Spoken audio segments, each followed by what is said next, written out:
Alright, notes number 3 for geometry is midpoint formula. This is section 1.3 and it's the first part, so I put an A. Make sure you put your name, date, and class period. And then here's your essential question, is how do you find the midpoint between 2 points on the coordinate plane? Remember, the midpoint is a segment is the point that divides a segment into 2 congruent segments. Okay, basically it bisects the segment in half. Segment bisector is it can be a point, a ray, a line, another segment, or a plane that is actually used as the bisector, and it will still be marked as the midpoint. Okay, and there it is stating that the midpoint or a segment bisector bisects the actual segment. Here is the important item that is very, very important in this section, dealing with the midpoint formula.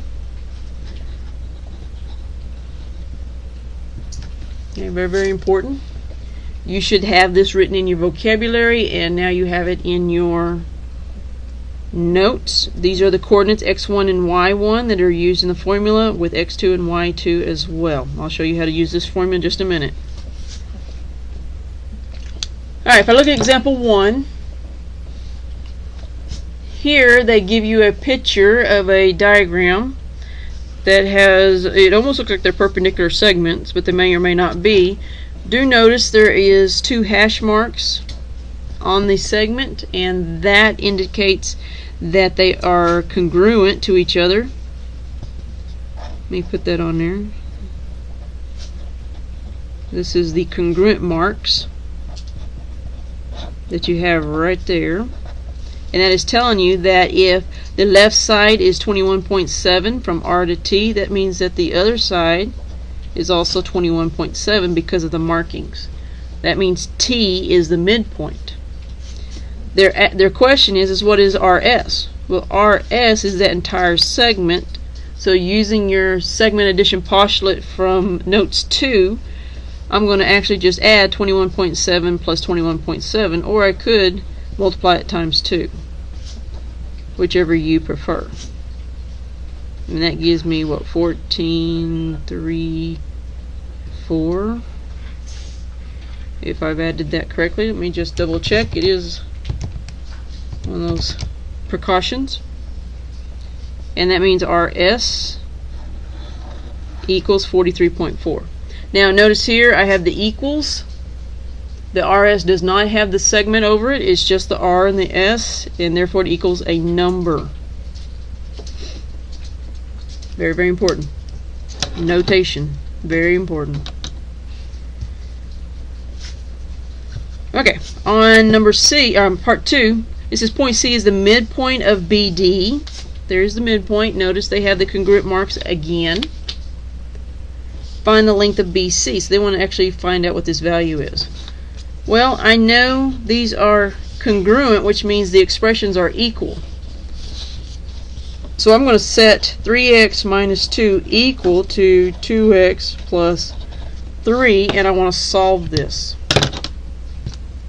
Okay, I'm solving this algebraic equation.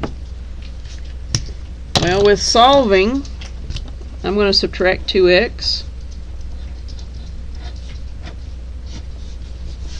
That gives me 1x minus 2 is equal to 3. So now I need to add 2, and that gives me 1x is equal to 5. So x is equal to 5, because when I divide by 1, I still end up with 5. That's my value of x. This is not BC.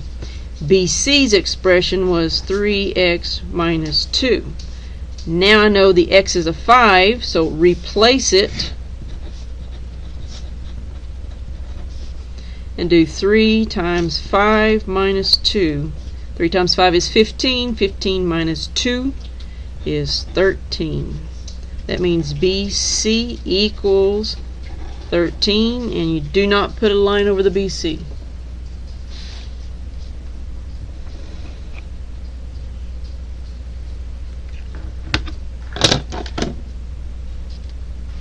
Alright, example 3 says find the coordinates of the midpoint of the segment with the given endpoints. Now, on example 3, they do not give you a picture as in example 1 and 2. Example 1 and 2, you're finding the midpoint, or finding the length of the segments, because it's telling you the segments were cut in half. Well, now they're wanting you to find that middle point. And to do so, this is where we're going to pull back our formula that was up here. I'm going to write this in the margin so you see it again.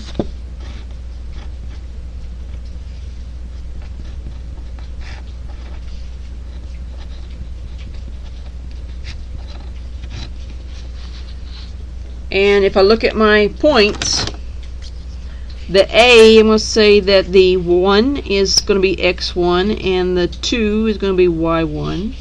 On the B, the 3 will be x2 and the 6 will be y2. So that I can take these terms and plug them into their appropriate spots to calculate the midpoint.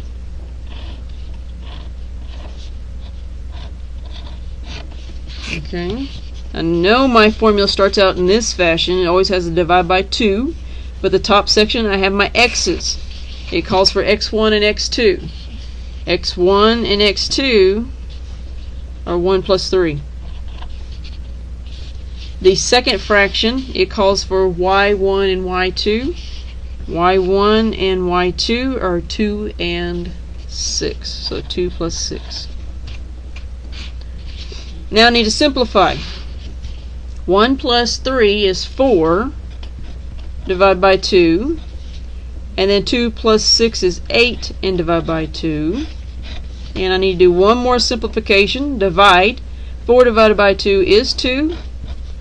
And 8 divided by 2 is 4, and this is your midpoint.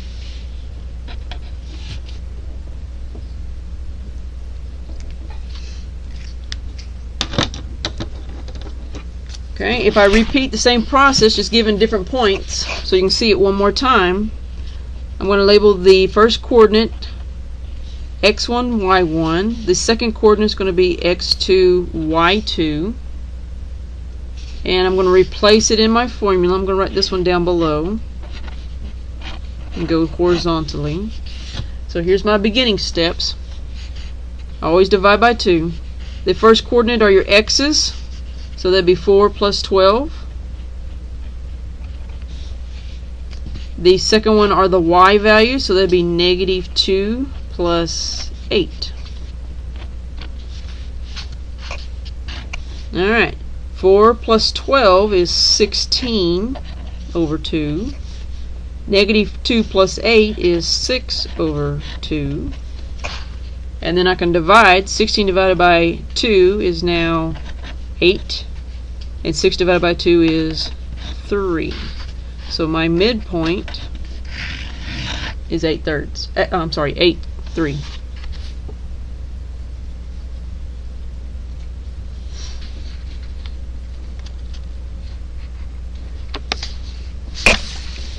Okay. On the back of your notes, we have example 4. And 4 is special. It is one of the more challenging problems to work because they now give you the midpoint and you're asked to find one of the other ends. So they're given half the length. If I start out with my formula,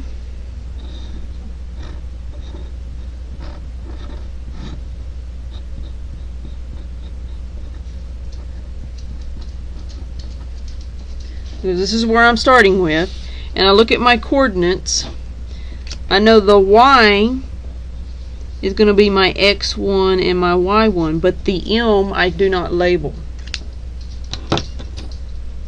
So if I'm looking at my first coordinate, now I'm going to break these up into two parts. I have x1 plus x2 divided by 2 has to be equal to your midpoint x.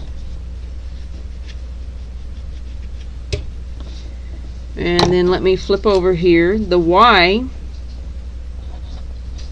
plus y2 divided by 2 has to equal to your midpoint's y coordinate. Got to equal these guys. Now, an easier version of seeing this, remember the midpoint is halfway. So if halfway is 3, I want to double it because of this 2. Because I'm going to actually just visualize this cross multiplying. So this will actually be x1 plus x2 is equal to 2 of your m's. And the same thing with the y. y1 plus y2 is actually equal to 2 of your my's. Now here's your formula that we're looking at. And I did this so we can actually see what is taking place. Your x coordinate is going to be a 0. So if I plug in a 0 plus my x is equal to 2 of my m's, well, the m is a 3, and 2 times m is now 6.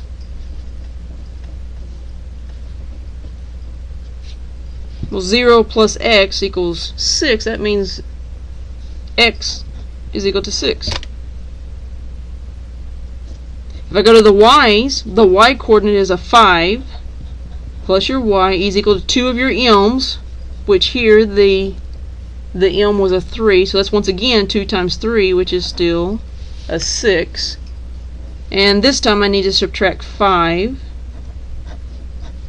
to find that the y is actually a 1.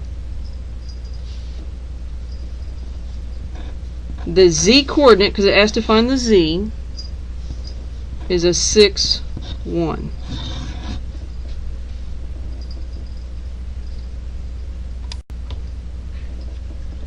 Okay, so on part B, let me write my formulas over to the side so you can see them. With that. Okay, so I had the first one was x1 plus x2 is equal to your midpoint's x, and then your y1 plus your 2 times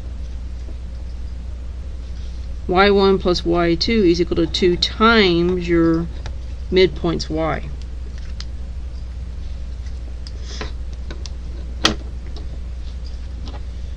Alright, so if I look at my points, here's your x1 and y1, and then this one is your x and your y for your midpoint. If I plug them into the x first, x1 is -1 plus your x is equal to 2 of your m's. Now I'm doing only with the x's, so that means I'm doing 2 times 5, which will be 10. I want to add 1, and that tells me my x term will be 11. Okay. If I look at the y values now, the y is a -3 plus, now I'm looking for the other one, so that's just going to be the y, equals 2 of your midpoint's y's. Your midpoint y is a 9, so 2 times 9 gives you 18. So I'm going to add 3. And your new coordinate is 18 plus 3, which is 21. So put them together, your z coordinate, the x is 11 and the y is a 21. And that's your answer.